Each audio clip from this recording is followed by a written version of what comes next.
تعود من جديد في وسط الملعب. علاء الدين يوسف يحاول التسديد والتمرير، كرة ملعوبة في المرمى، جول.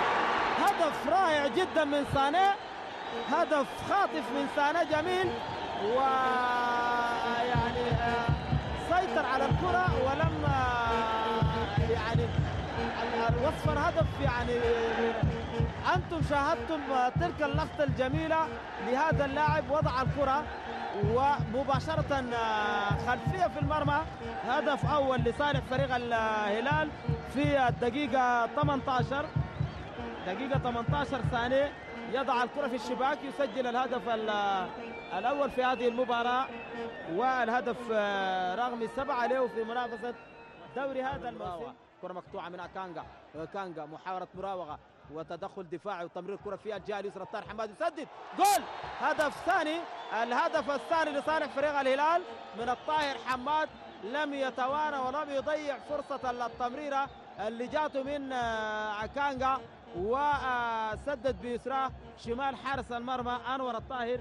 سجل الهدف الثاني لصالح فريق الهلال في الدقيقة 47.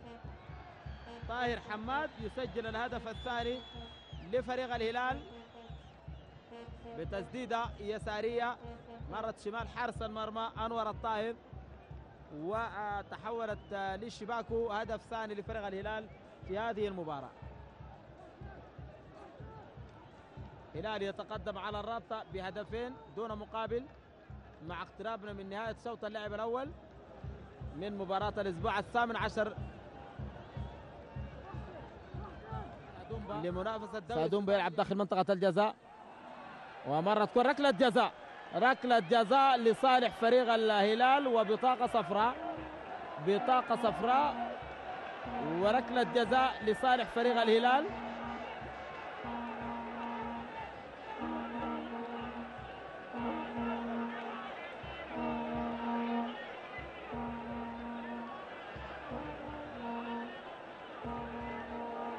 ركلة جزاء هلالية حينفذ سادومبا.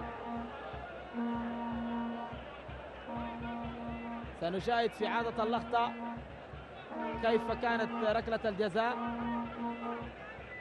نشوف يا مجدي. ركلة جزاء لصالح فريق الهلال، سادومبا حينفذ ركلة الجزاء.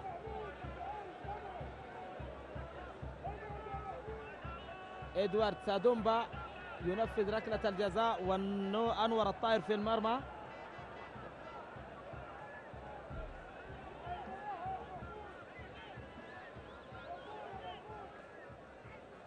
إدوارد سادومبا وأنور الطاهر، ومباراة خاصة بين اللاعبين. سادومبا يتقدم لتنفيذ ركلة الجزاء ويلعب كرة في المرمى، جول. الهدف الثالث لصالح فريق الهلال من سادومبا في الدقيقة 20 من شوط اللعب الثاني. سادومبا يسجل الهدف الثالث لفريق الهلال بعد مرور 20 دقيقة من شوط اللعب الثاني من ركلة جزاء نفذها بنجاح. والآن نشاهد صالح عبد الله يستعد للمشاركة في فريق الرابطة. لا يسرع، يرجع الكرة لمحمد مصطفى البرنس، تسديدة مراوغة لصالح وتسديد في المرمى، هدف، جول. هدف لصالح فريق الرابطة، هدف لفريق الرابطة من اللاعب صالح عبد الله بعد مرور 38 دقيقة. اللاعب صالح عبد الله يسجل الهدف الأول لفريق الرابطة. تمريرات كانت على مشارف منطقة الجزاء ودخول لمنطقة الست ياردات، وصالح عبد الله يراوغ ويسدد في الدقيقة 35 يسجل الهدف الأول لفريق